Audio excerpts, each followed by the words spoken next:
And I know it's going to sound simple, but it really is my love of community and my belief in the mission. I feel lucky to work in an industry that plays an important role in our systems working correctly. I feel honored to play that role. And so, I don't want to let anybody down, and frankly, I don't see a lot of others willing to do it. So it's not like if I fail, there's somebody that's going to pick up where I left off. And that concerns me. It makes me feel like I can't fail.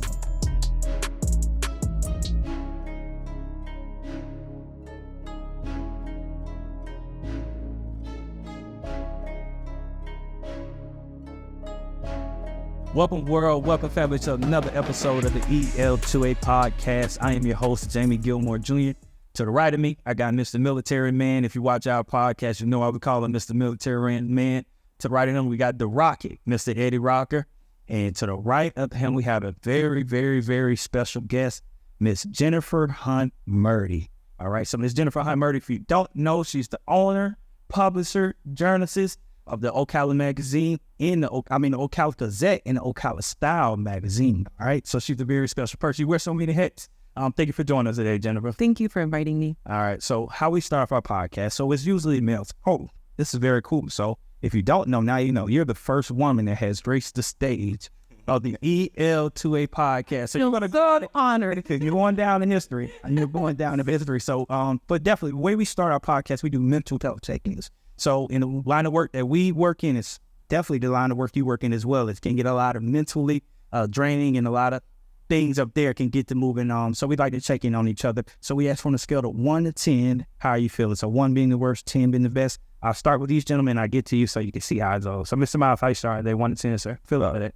I'm an 8. 8, why 8, sir? It was a good 8. I got to see the boys at the school before they went off to went a break. So it was good just to catch up with them, ask them about their plans, and just have a good time, low-key day with them. And how much rocket? Yeah, I'm an as well.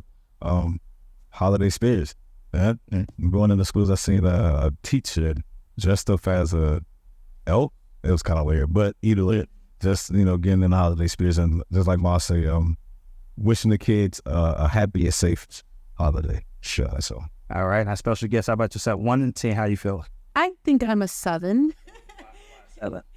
Well, because I have a lot of big projects still to pull across the finish line before the first of the year, and yet, I have a lot of plans because of the holidays that, I'm trying to fit into. So just juggling a lot, like I'm sure a lot of other people are. Work-life balance is what I'm thinking. I'm pretty sure that gets crazy. But we're going to get into that. But myself, I'm going to give myself a 10. So I like to shoot for I'm feeling great. Nothing to complain about.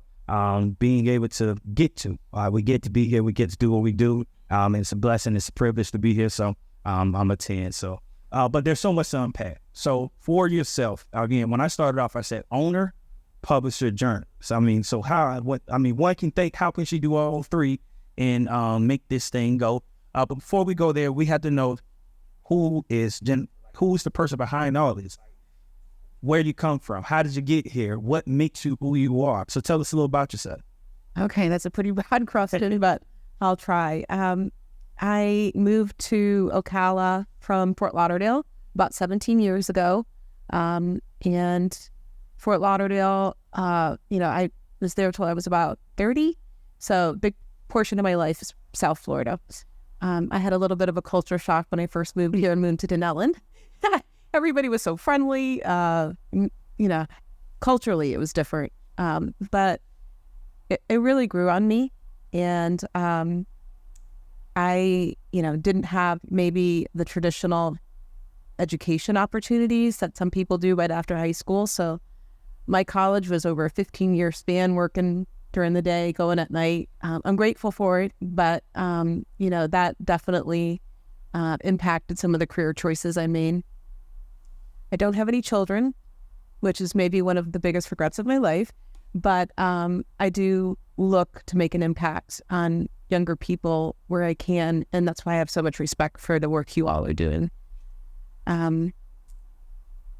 That's a little bit about me, unless you want anything more specific. So you just said something that caught me. I got a multiple questions. I want to ask off what you said. but I want if the children thing is what, hit me the most. So you said that's one of your biggest regrets. Yeah. So what went into the decision, I guess, not having it, and why do you regret not having children? Well, I actually, when I was about 18, became epileptic. So I was fortunate in that medication could control it.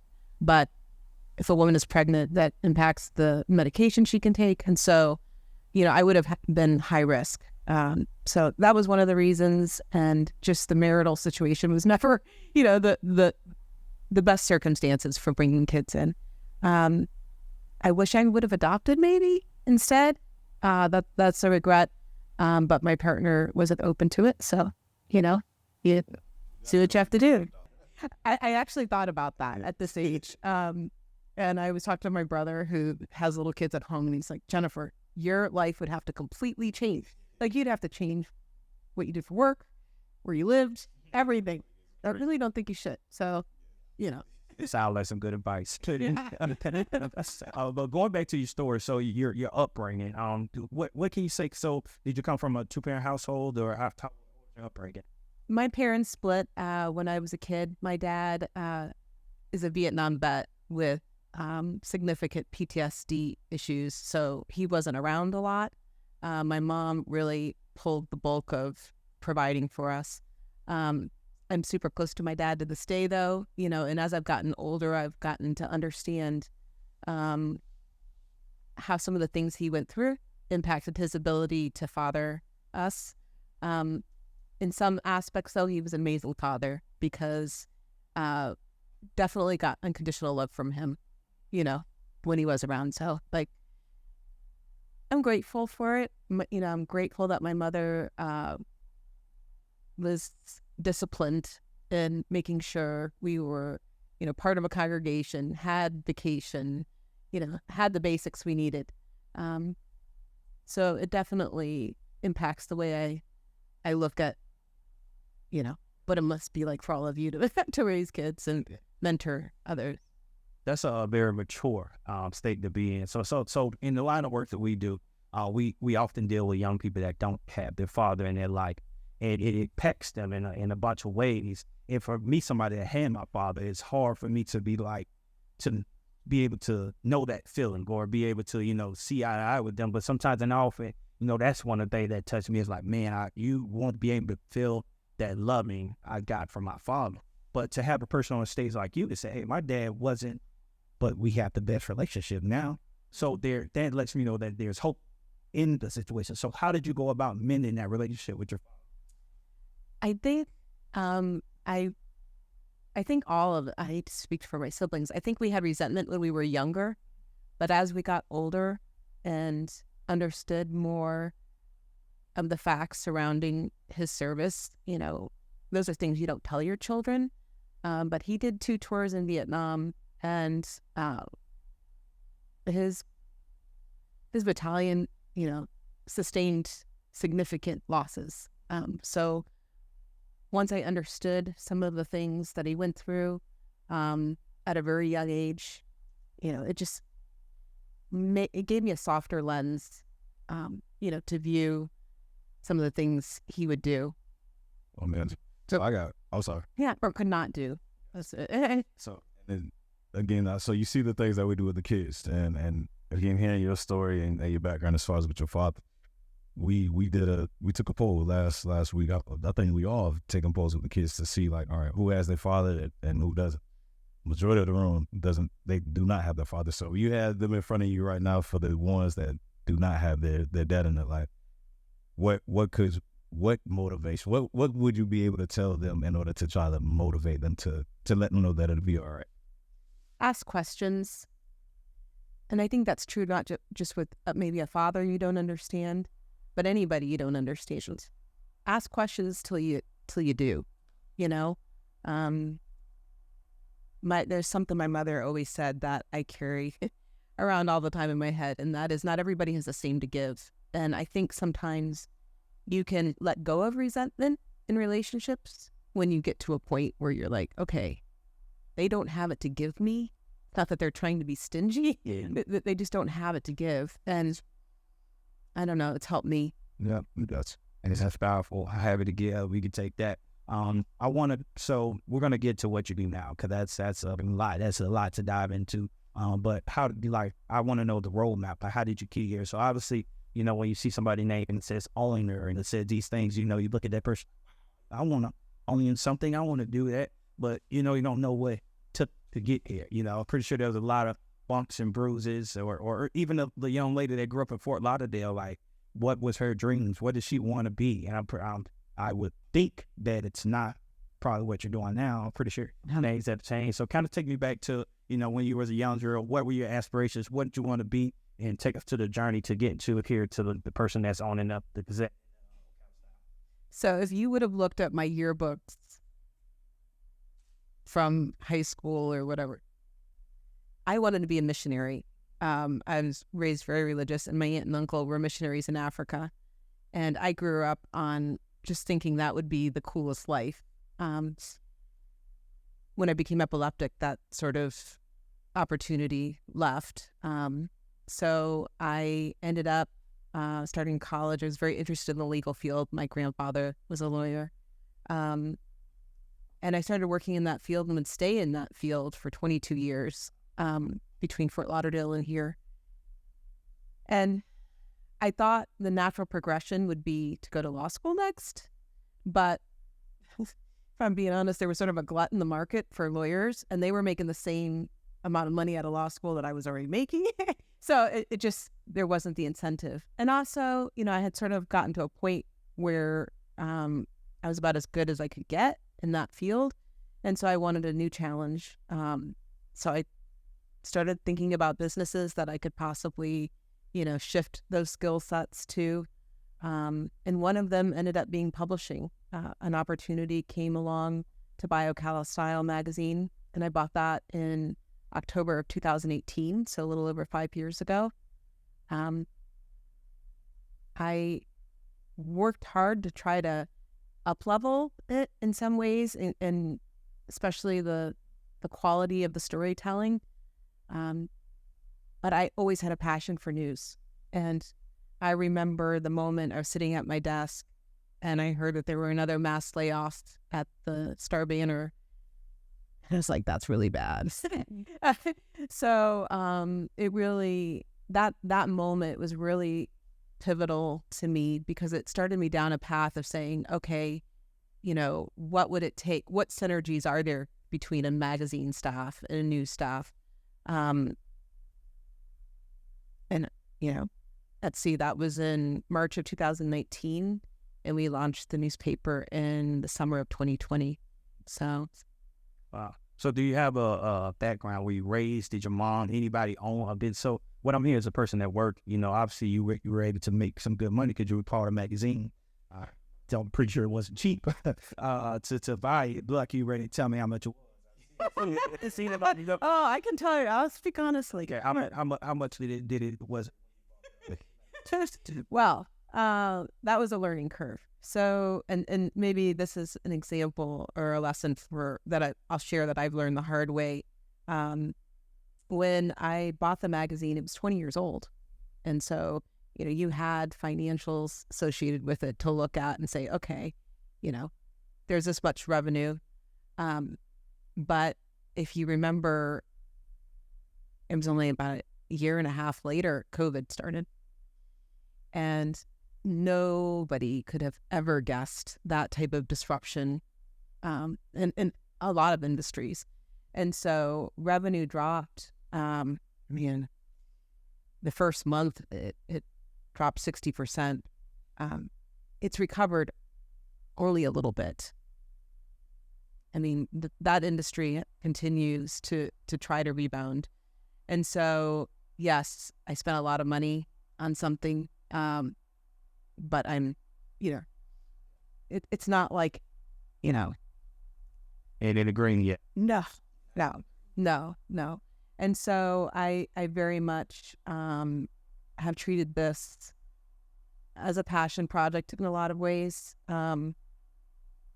I'm not one of those people that's motivated by money as much as maybe some others, which is maybe a bad thing when you're a business person. But the work I do is very fulfilling, and I see it makes a difference. And so now that I have a really good team, I really would like to focus on the sustainability of it, so that we can keep doing it for many generations. It takes money to do that.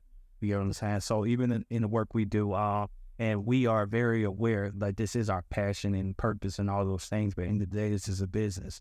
And so hearing me say that, because a lot of times in spaces like this, we can try to, dismiss money, that's because if we don't get money, we can't take these boys on the trips. We can't get them the things that they need. Same thing with you. You can't employ the people you need and do all the wonderful things that you need. So sometimes we have to bring that to the forefront. Even what we do, what we found, that this may help you as well. When we tell the boys, this is a business. And now we even have boys saying they want to be the next person that runs Cut Different. You get what I'm saying? So you have to be able to highlight like this. It is what it is. At the end of the day, it's going to be your passion. This could be whatever. But at the end of the day, you got to pay them bills. You know what I mean? It's one of my faults. I hate talking about money. Period. I just hate, talking about money. So it's a challenge I have that I need to work on for sure. Yeah. And so even getting into when you're trying to, I guess, go in different directions, sometimes it's just you got to pray. Money is what's going to get you there. You understand? Yep. So, but even talking about, we're going up in Dallas, what I was getting to with the business question. So for you to even take that leap, so you had a job working as a paralegal, right? You was working as a paralegal. So you did that, made some good money. So in order for you to take that leap of faith and say, I'm moving from this and I'm going to buy a magazine, like, where did that come from? Like, did you see someone run the business? Where did you get the confidence that you could do this? Have you always been a courageous? Because some people won't even mess with that. Mm-hmm. What made you feel as if I'm courageous enough and I can make this happen? So the area of law that I assisted in for years primarily represented businesses either going through litigation or, sale. And so I got to see how a lot of other businesses failed or succeeded over those 2 decades. And I think it sort of gave me the confidence to say, I think I have enough to do it. And obviously education, learning how to write a business plan, learning marketing. I have to be honest, I barely passed accounting, but I did. And I was smart enough to hire an accountant, So, I mean, you need those foundational elements for sure. And then guts, I think all of us come to certain decisions in life where we're like, what do I have to lose? Make peace with what you have to lose and make your decision, And so yeah, man. So, because I was going to ask, because I know, especially when you say COVID, when that happened, a lot of businesses, they tank. So I'm sure as a business owner, there have been many trials that you've come face to face with. So what has kept you motivated, I guess, to continue to stick with us? I know you said you spoke about passion. It really is. And I know it's going to sound simple, but it really is my love of community and my belief in the mission. I feel lucky to work in an industry that plays an important role in our systems working correctly. I feel honored to play that role. And so, I don't want to let anybody down, and frankly, I don't see a lot of others willing to do it. So it's not like if I fail, there's somebody that's going to pick up where I left off. Yeah. And that concerns me. It makes me feel like I can't fail. Yeah. Without getting too far ahead, first I want to applaud you for leaning into your passion with journalism, because it is a big thing. I get the financial aspect is there for running a business, but as you well aware, especially with media, it is so powerful. Journalism, it started off as a blue collar type of gig back in the day. But it turned more into a for-profit of sorts, with Washington Post and different things of that nature where you can make big money in it, but that comes at a price as well. With media being understood, especially now in the digital age, it's a way of help forming thought processes. You can control a thought process and control a person's action. So there's this value in that. But for you to lean so staunchly in your passion and just really trying to help people, that's a lost reason behind your industry. So I applaud you for sticking to your guns with that, because I get it can be tough when you have bills to pay, but you also don't want to sell yourself either. One thing, when I first started, I felt sort of isolated, because all the other journalists that worked with us worked for those big outlets. And so they had a big corporation backing them. We don't have that. It's just us, So one of the things that helped me is I joined this organization called Lion, and it is all about independent news publishers. And I finally found my people, because I would go to these conferences and there were tons of people just like me, serving their local communities, doing independent local journalism. And I'm hoping that those people, all of us, can fill the voids that have been left by these large outlets that, have milked it for all the ad revenue they can, right, and made it about that instead of delivering, So Magnolia Media Cup. So is that, so that's your hub, right? Yeah. Magnolia Media. So where did that come about, the name, and how did you come up with that? I just wanted a good Southern name. I like magnolias. It was actually one of the funnier things. I didn't even know what a magnolia tree was until I moved up here, believe it or not. And I was sitting on my couch in my new house in Denellen, and I was like, are there doves in the tree? Yeah, So it's like a funny, Ocala thing to me. Yeah. So you bought the Ocala Style. So when you bought the Ocala Style, the Gazette wasn't a thing yet. So you birthed the Ocala Gazette. Yes. Okay. So explain the two and explain how they differ. The Ocala. Well, let me hold that question. What is the mission and vision behind what? Because they're pretty sure artists. So you have the Magnolia Media Company. Do you cast the mission for that, or does the Ocala Style, the Ocala Gazette have their own separate mission? I think they have separate missions. Our company has, our core values that I hope are reflected in both publications. But the mission of Ocala Style has always, they have the tagline,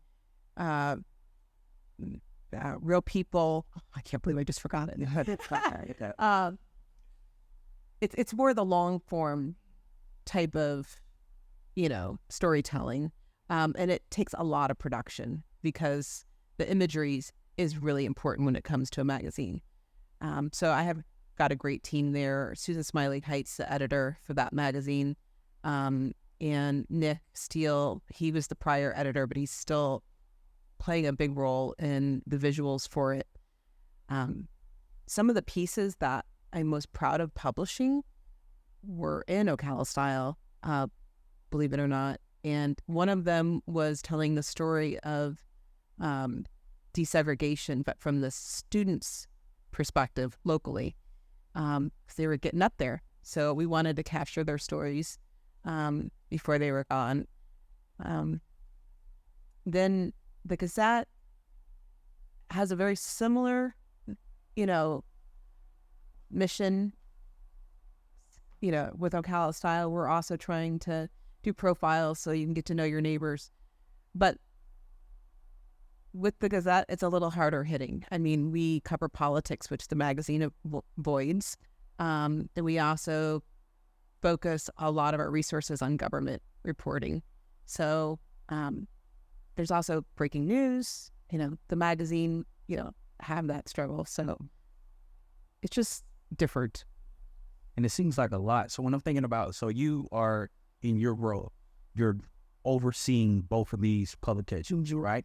So when it comes to, does everything have to go through you before it hits those? No. Okay. No. Particularly for the magazine, I've got such good leadership there that if I was to, God forbid, die tomorrow, that magazine would be fine. Nobody would notice I was gone. Yeah. The newspaper takes a lot more, maybe because it's new, and also because there's more deadlines and more issues that we have to wade through. So the Gazette definitely takes more of my time. But even then, I don't okay everything, and I don't see everything before it's posted. I just have good people I trust.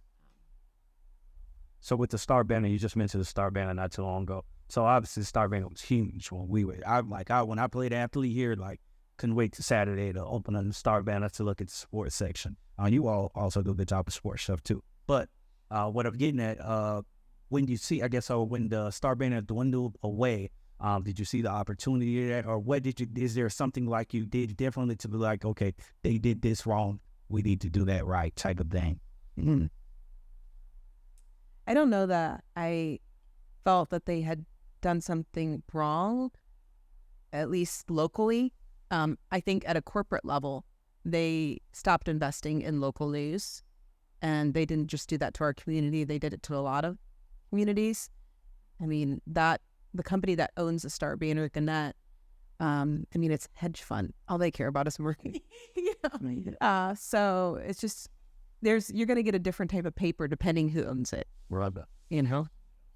So importance, responsibilities. We just asked about news. And let me ask you this question. When you hear the word media, what does media mean to you? I mean, it can consist of a lot of things. It can broadcast. It can print, digital. I mean, if you mean the term media used as like a slur, because oftentimes it is lately. Yeah. Is that how you mean? So, yes, exactly where you're going to there. I don't even know what they mean when they use it as a slur, to be honest with you. I think it fits more maybe describing national broadcast news, because I can follow a little bit why they would have disdain for it because of the theatrics involved in their publishing it or producing it. But when it comes to local journalism, I mean, there's, no Wizard of Oz, there's no Oz behind the curtain, it's like the people producing it are the people that run into you at Publix, that sit next to you at events, and we owe transparency for our process. That's also different than national news. I welcome anybody to call me and say, okay, how did that story come about? What opportunities did you give for comment? How did you find the information? We will be an open book on that. Yeah. Yes, and I like that. So, because I was going to ask you, how do you get your stories? Because so we follow each other on Facebook. Mm-hmm. Just as of late, I seen you put yourself in a very dangerous situation out there one time. Well, it could have been dangerous. Okay. But you just posted a picture you were sitting at. I guess it was a crime scene or something. Oh, yeah. And you were there. You say it was there. You were there for a tip. And you were there to wait to see what happened. That seems to me like that's dangerous. To you, it maybe says, you try to get a story. So how do you, where did you see a tip? Like random people, or are there sources that you have that you believe in when they call you move? So that particular post, I know what you're talking about. A reporter got a tip that works with me, and she wasn't nearby. And so I was like, okay, I'll go be your eyes and I'll drive while she got in contact with the police. Tips come in a lot of different ways. I mean, we have connections with public officials, give us a lot of tips, believe it or not. They might slam us one day for one thing, but the next day they're like, hey, you know about this? Because they want the information to get out. People that work for local government, nonprofits, a lot of people that care about things in the community that feel afraid to bring up certain subjects will give us information so that we can run with it. All right. Okay. I was going to say, so something that you just said, I'm glad that you highlighted that. The relationship between politics and government and media can be very tenuous, can be very volatile, but it is a key relationship, not only at the local level, but the national level. So how do you navigate that arena, with, like you said, one day they slamming you because someone may have given you something that put them in a bad light, but they also know that they need you to also put themselves back in a positive view. It's hard. I try to remind myself when dealing with people like that they're just people. You know what I mean? So, try to be really courteous if there's a subject that's really difficult for them. We might have a conversation and then at the end of it, okay, we talked through it. What do you want to say on the record? So I give a lot of opportunities before. I don't do gotcha journalism. So they know what story I'm calling on when I call. There's no surprises. I don't do people, or at least the public, know that that's how it is. So that by the time they get the story, they might, think it's harsh sometimes, but it was actually, the process was actually as polite as we could make it. Well, Sometimes we got to ask hard questions, and it's just the nature of the job. It's us doing our job. It's really not personal. All right. So just as of late, I seen when you posted about the Ocala, Light Up Ocala situation where they did let photojournalists in a certain area, and you spoke up about it. So you had to be courageous. So for the short time that I've been able to know you and witness what you've been doing, I see that you're being bold and you're not afraid to, I guess, put yourself out there or to, in a sense, get your head chopped off for the sake. I know that's weird. But in the sake of trying to get your mission accomplished. So do you feel like you had to, like you're the voice behind this? I guess so. I'll have to, if I'm being honest, when I first started the paper, I was trying to cut around certain subjects so that I wouldn't offend so many people.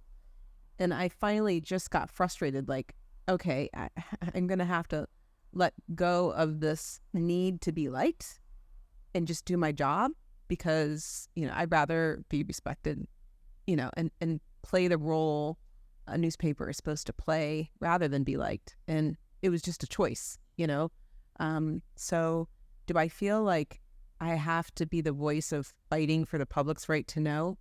Yeah, I do. And that Light Up Ocala situation that you referred to, it was a small thing in a lot of ways, but it was indicative of so many other, issues that it was okay, I'm going to, speak up now. It's funny, even with that situation, I texted the city manager when it happened. I said, hey, you just had 2 photojournalists, turned away that have been covering this for 30 years. He said during a city council meeting, because I didn't put a question after it, he felt no need to respond. So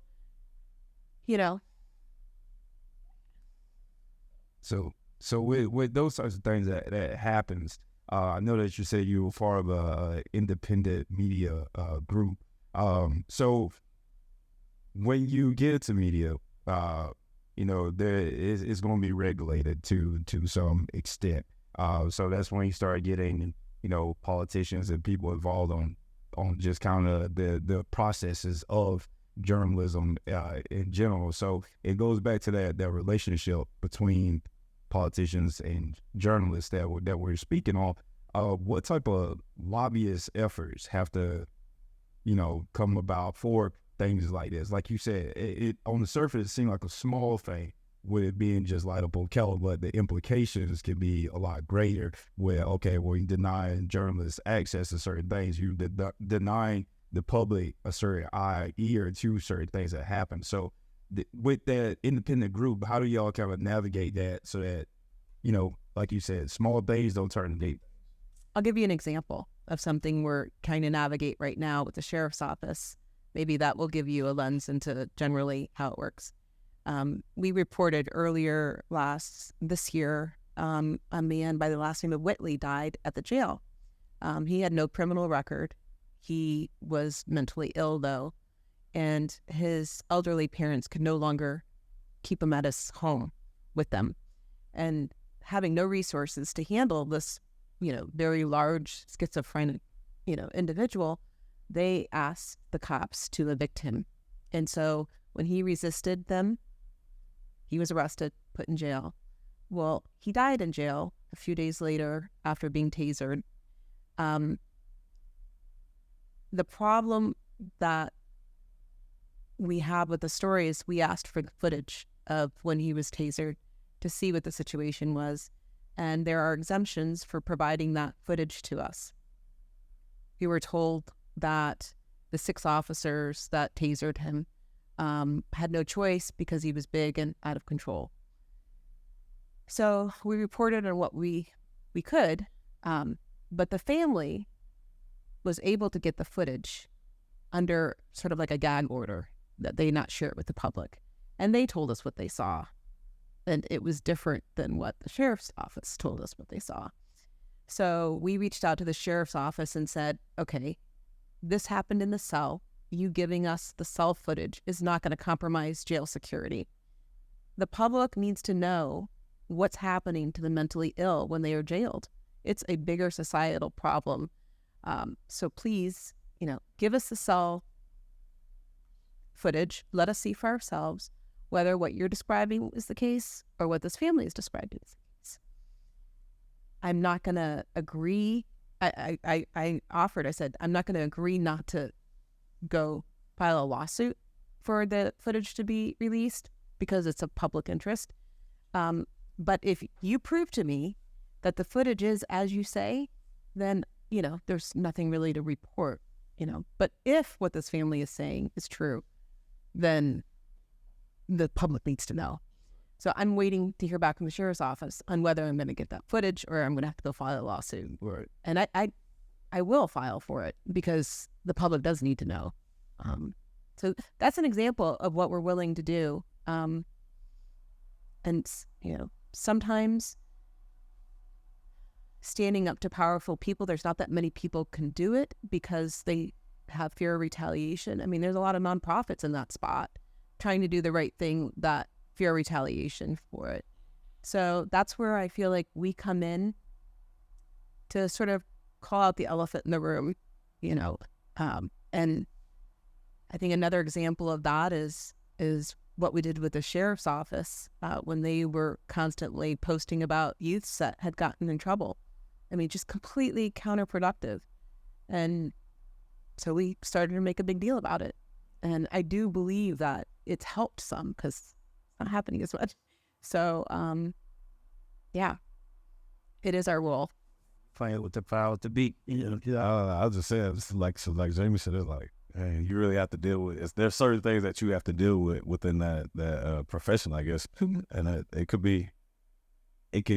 and I guess the question that I was going to ask you is, have there ever been a time where you just like, I've had enough. I can't do it anymore because of X, Y, Z? Yeah, I've been afraid. I've been afraid of retaliation.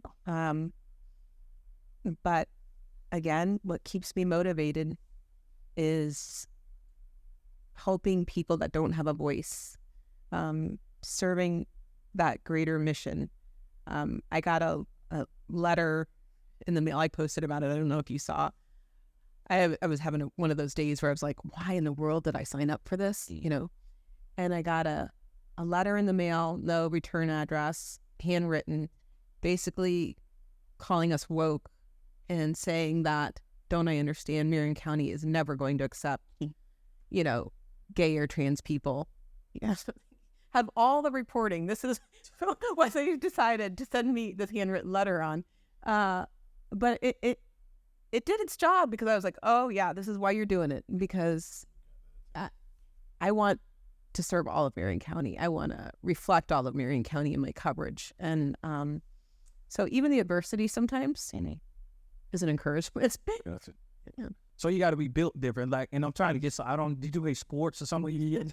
Like, no sport whatsoever. Yeah, because I just hear it, because people fold in those type of situations. Like nobody, like you're in a situation, you're going up to the sheriff. Like at the end of the day, you understand how powerful this person is. Like, He's the most powerful person in this county. You understand what you're going up against, but you're okay with sitting yourself in that fire. So it's like, so you're telling me the passion behind what you do is what pushes that. Like just the love behind the folks. You're a soldier. When you're a soldier having to do something, maybe even your life, I mean, what motivates that?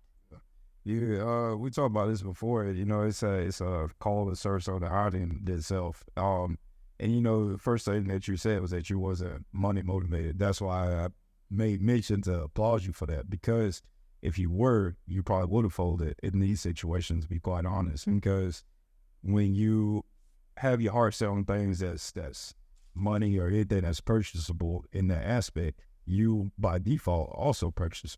So now you can be gagged, you can be persuaded quite easily by these powerful entities that will different things. They will money, they will power, attention, all these different things. But because you have something set higher than that, you willing to blaze through. And like we say, it's just like a soldier. Until you sit there, you hear the bullets, you hear the explosions, and all the bad things that happen, but you still keep pushing forward.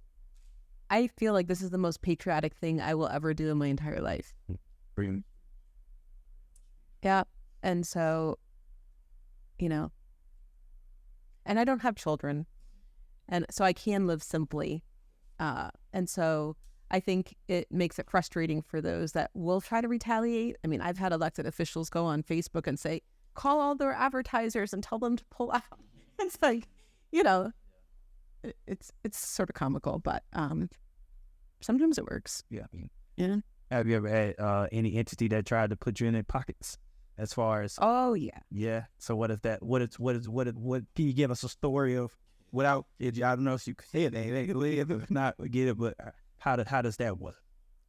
One of the things that I had to do when I after started the newspapers, I had to remove myself from all boards because there could always be a possibility that I would have to report something, and I didn't want any conflicts of interest. There is a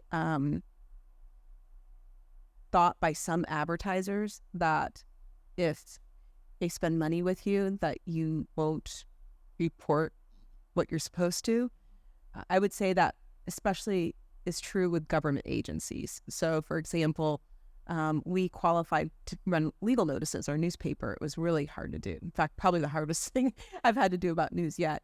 And we went into it undercutting our competitors. And our competitors were the Star Banner and the Voice of South Marion. They were the only other two papers that qualified for it. We still have yet to get a lot of that government business because even though we're less expensive, even though we have better customer service, they would rather give it to the Star Banner. And that's okay, I mean, it's a taxpayer money, but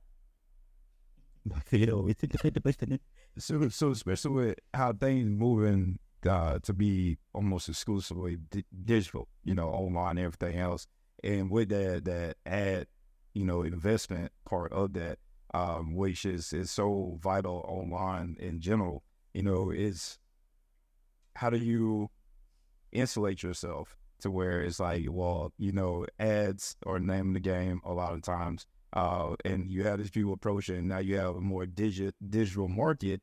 What type of steps are you going to take, or you plan on taking to keep that insulated revenue to stay afloat? I believe that ultimately it will be the people that will have to save local journalism, not just in our community, but everywhere. Because if they want journalism that is only in the people's corner, they will have to support it. So subscriptions is something we have where some people pay $10 a month. They receive the print copy. I'd love to have more subscribers. With each subscription, we feel like, it's an investment in encouraging us to do the work. We also have, through the Florida Press Association, Florida Press Foundation, the ability to take donations, and they're used exclusively for creating journalism. There's no, it's not lining the pockets of an owner. So I'm hoping those two avenues where the people choose to support will be the cushion. Do you believe the people will have, because, so like you said, the digital age, so and when we started this, you said you're going to have to try to sell, or whatever you said, and you like on sell me, which I'm open to.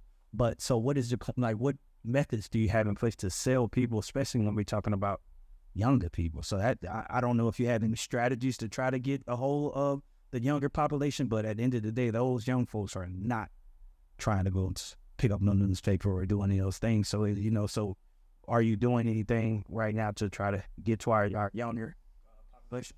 I'm not doing enough, but I definitely want to do more. One of the things is having people of all ages on your staff, because the topics they pick, will appeal. That was one of the big reasons why we included sports coverage. Normally, or actually when I first started, I wasn't going to include sports coverage. But I learned that it was so important to the community.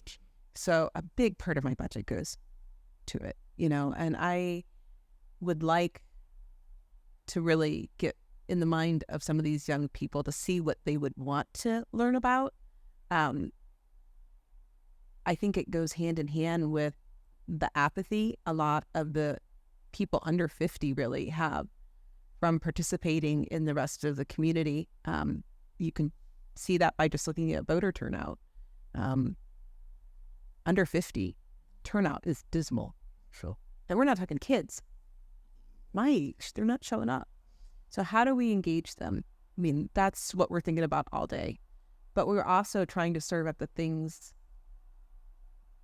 We're not going to do clickbait stuff. Yeah. We're also serving up the things people need to know, whether they want to know or not. I got two things that offer throw you away, not just put it on camera, but as far as get to the youth, our door is open. If you ever want to come in and have a conversation with our kids as far as asking if they would pick up a newspaper, what they would like to see to pick their brains, I would love that. I definitely allow that. We allow that to happen, even in because there's a business aspect to what you do. So I kind of on the back end want to deal a little more into that. But in another thing, so we're gonna start in the new year. So I don't know if you're paying attention on our YouTube channel. We have vlogs, so we do a lot of vlogs, getting kids involved. And we're gonna start getting some little ad positions in there. So if you want to throw a little ad in there for one of your magazines, for the kids, we'll get you in there. We'll have a discussion about that as well. All right, but I think that'll be two cool things. That just came to mind that I want to throw out there to you.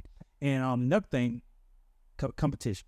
So competition is so to me it's funny. So this is very funny. So you just mentioned the nonprofit space. So I'm a person that comes from athletics. So I've been playing sports from the time I was 7 to the time I was 23. So my whole life comes from playing football, being competitive all my life. So I jumped into a nonprofit space that's not really like they shy away from competition. Like everybody want to be nice to each other, which is good, but I thrive off competition. I don't know how you're wired, but me personally, I love competition. And competition can be friendly, doesn't always have to be nasty. I agree. But I thrive off it. Like I want, if we were in the same space, I would want us to know that I'm trying to beat you.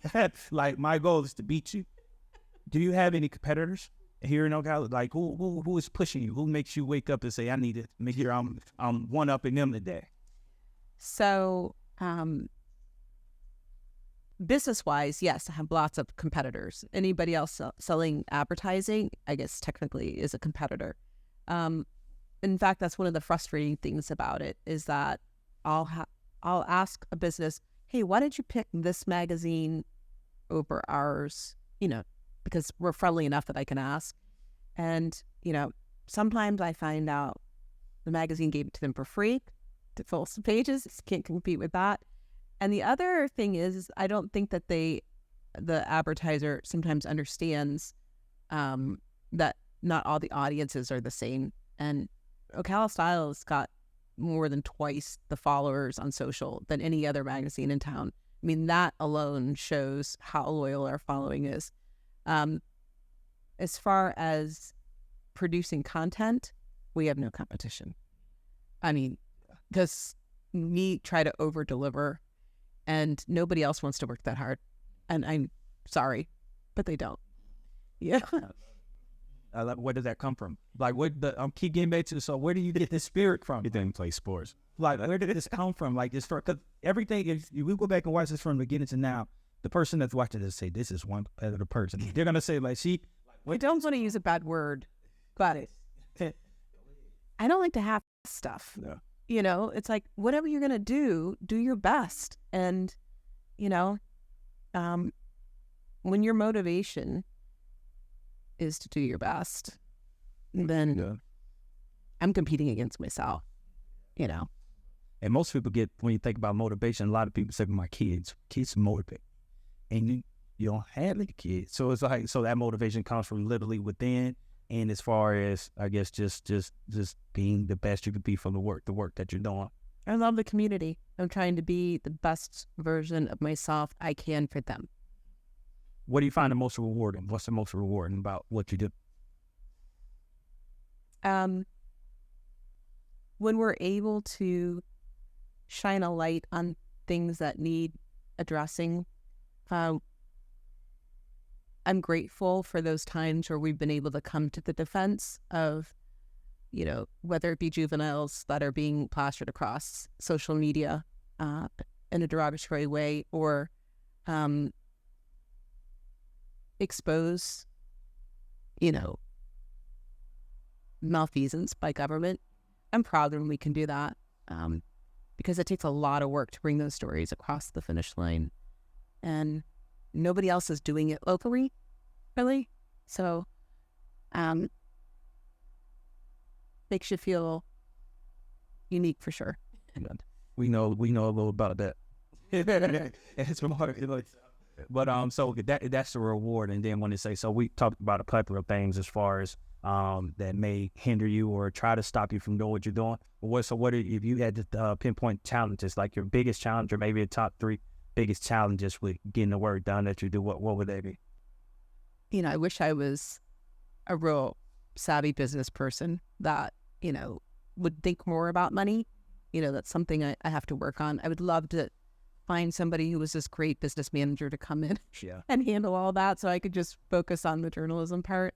But that hasn't happened. So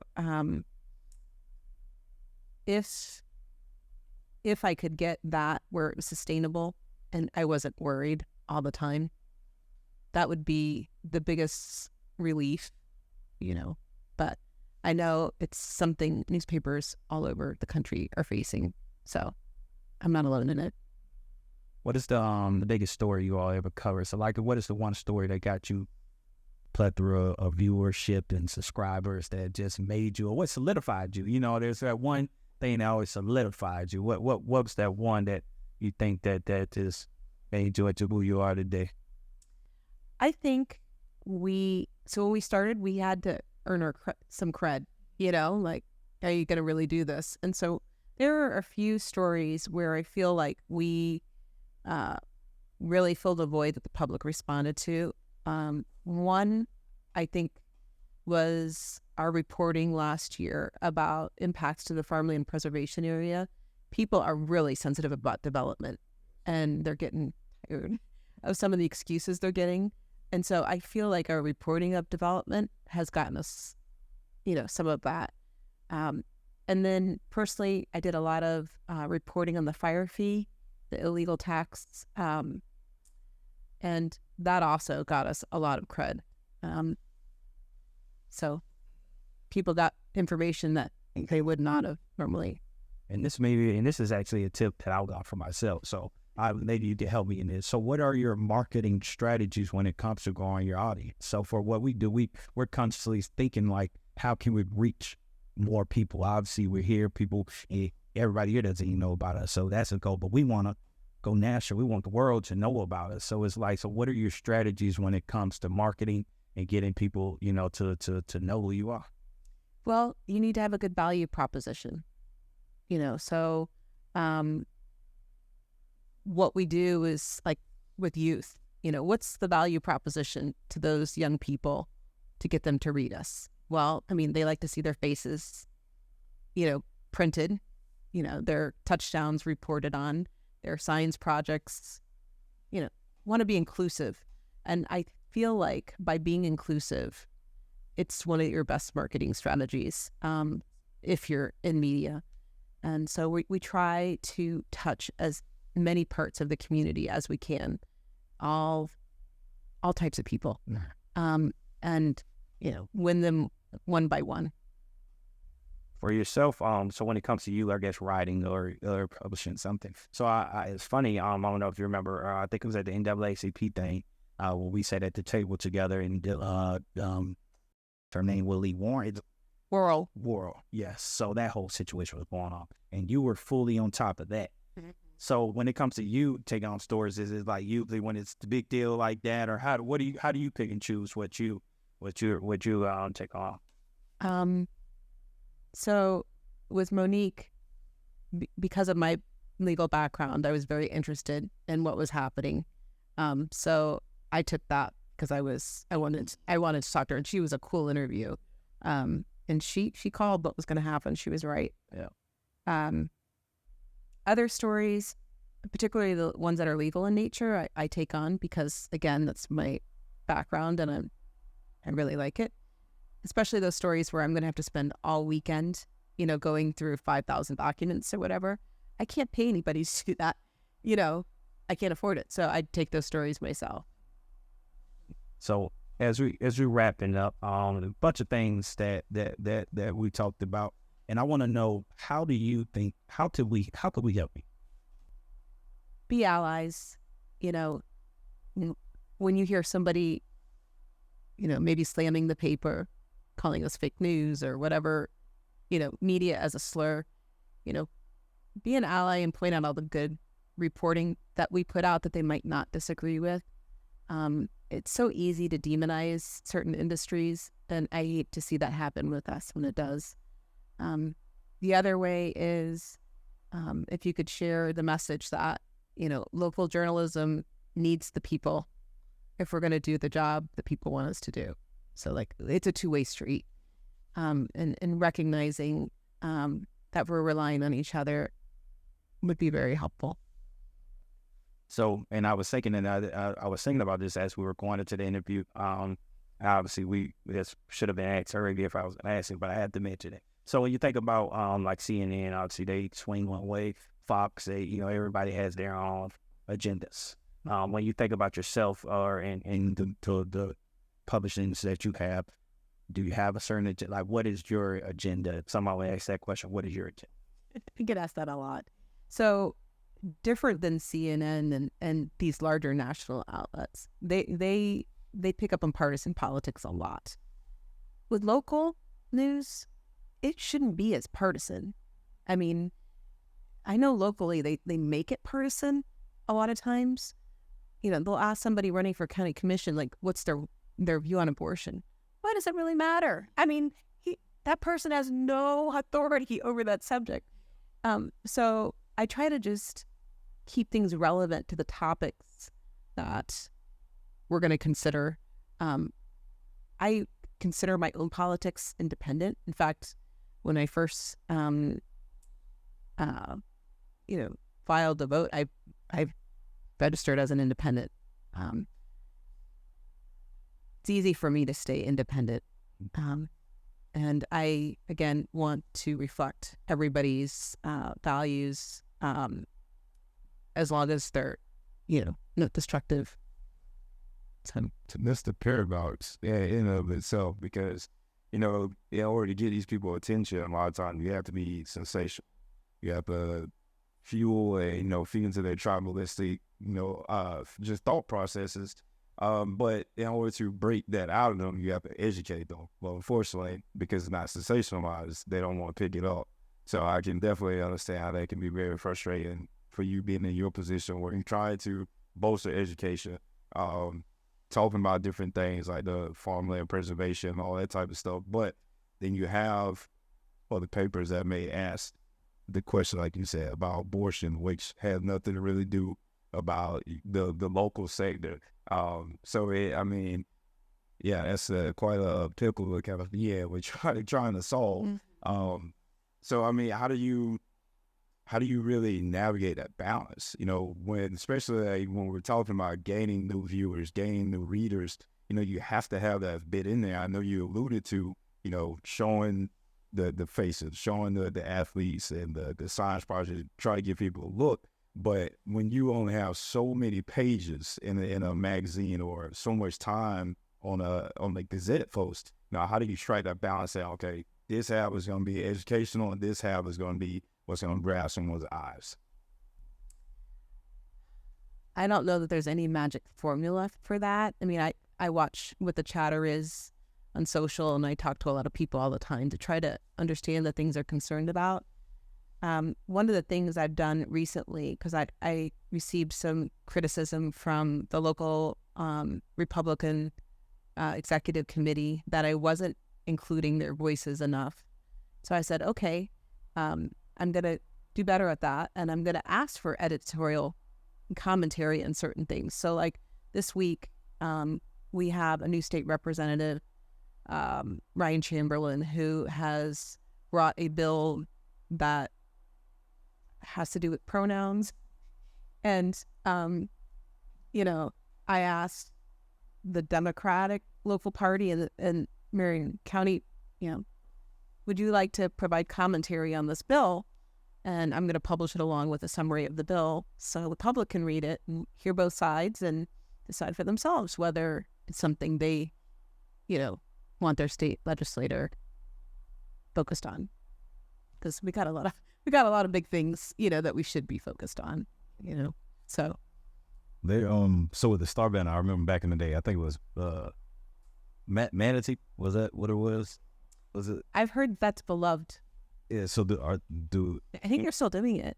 Oh, well, but do you all do anything, I guess, similar to where youth or anybody can, I guess, publish a piece to get in there and So we welcome letters to editors, and they can come from kids. So you tell any of your kids if they feel strongly about a certain issue, as long as it's relevant to local, we consider them and enjoy publishing them.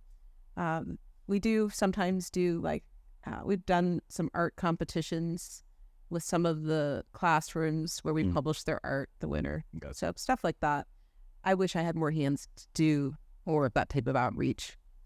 Well, do you work with the college locally, the media department, and some internships? We have interns from UCF journalism program and UF that have worked out really well. CF, I think they have a photojournalism class, but they don't have any other journalism classes. But I would welcome anybody that would want to come for sure. I think that there's a misconception that you have to have a college education to be a journalist, and you really don't. In fact, one of the best editors-in-chief for the New York Times, Dean Baquet, he dropped out of college. He didn't even finish. And he was the first Black, editor-in-chief of that newspaper and had an amazing career. You just have to, teach yourself to write. And there's, you can get help with editors for that. And then be really good at asking questions and figuring things out. So people that have, maybe some natural talent there should consider it as a field. I mean, it doesn't pay a lot, but it is rewarding work. Feeling. I like it. So we started a podcast as we wrap up. We started a podcast. You say you're working on a lot of big projects. I heard you say that. I kind of want to know what's next. So what are you looking for? I guess in the future, what are you working on? What should we be on the lookout for? Any projects that's coming? If you could tell us a little insider what you got going on. Well, we have quite a few projects that we're trying to bring across the finish line. That death at the jail would be a big project. Also, I've been looking into opioid treatment. All these different communities have received millions of dollars to help support treatment for opioid addiction. And when you look at the number of licensed beds for residential treatment, we actually have a lot. So other counties are shipping their patients here, and they might become part of our community. So how is that, turning out practically? So that's sort of like a business health story. We have other projects we're doing where, 2024 is going to be a very busy election year. So we're really trying to bring comprehensive voter guides, so the public can have help navigating, amendments, how to choose them, and deep dives on all the candidates. search court records, search state and federal. If they were a public employee, pull their files. That's a lot of legwork. And you're hoping you find nothing, but that for 2024, reporting on politics is going to be, we're going to do heavy lifting there. Got to get you come out. We're going to do a political sit down in 2024. So we definitely have to net with you, make sure you guys can come be a part of that for sure. I would love one. So my last question. This is your now, so I'll give you a paralegal, then jump to this. Is this a forever thing, or does Jen have something next? So when it comes to personally to you, do you see this being like my right off into the sun, or is there something next that we have plans for? I really hope I get to do this for the rest of my life. I love journalism, so I'm hoping I get to sustain it and keep doing it. Like it. I love it, man. This is great. So, man, people, Jennifer Hunt Murty, man, you heard it live here. But if you haven't already, like, subscribe, comment. Make sure you like, subscribe, and comment. It doesn't cost anything to like, subscribe, and comment, all right? So make sure you're doing that. I got a couple of dates that I want to give you on. March the 22nd, 2004, we will have our casino night, our summer banquet. I don't have a date for. Give for Mary is a day you got to give on there. Yes, sir. Give me that, Javier. Appreciate you, sir. And then our 5th annual community fund day will be December the 7th, 2024. So make sure you guys marking all those things on your calendar. I'll get the date for Give for Mary, and I know it's out. I just can't remember it. And our summer banquet, as soon as we eke in that date, we'll get that to you. So, Jennifer, you as well. You eat these dates in. We have a casino night, the 22nd of March. We'd love to have you guys there. And then our annual community fun day is December the 7th. I'll give you these dates. I'll make sure you have it before time. Appreciate you. Appreciate who you are. Appreciate your bravery. Appreciate you, being okay with standing up against the forces. Keep being yourself. Never change. We definitely appreciate that. The respect is mutual. You guys keep up the good work. Yeah, I appreciate that. Hey, continue to be competitive. Freedom of speech. I feel like when you say that, being able to speak up. Yeah, just much respect. But, all right, so we're going to actually do this. I'm going to spin it to you, and I'm going to let you close out. Make sure you like, subscribe, and comment, guys. All right, we love you all. Please like, subscribe, and comment. But Jennifer, we're going to let you close it out. All I want you to do, you can give a message to why people should subscribe to your channel, and also tell them how they can do that as well. All right. Please subscribe to the Ocala Gazette. You can do it online at ocalagazette.com. You can also follow us on Facebook. Our digital news is free to everybody. So check in day to day, see what's up there. We really appreciate subscribers, though, because it shows that people are making a monthly pledge to support local journalism. All right, then. We'll see y'all next time.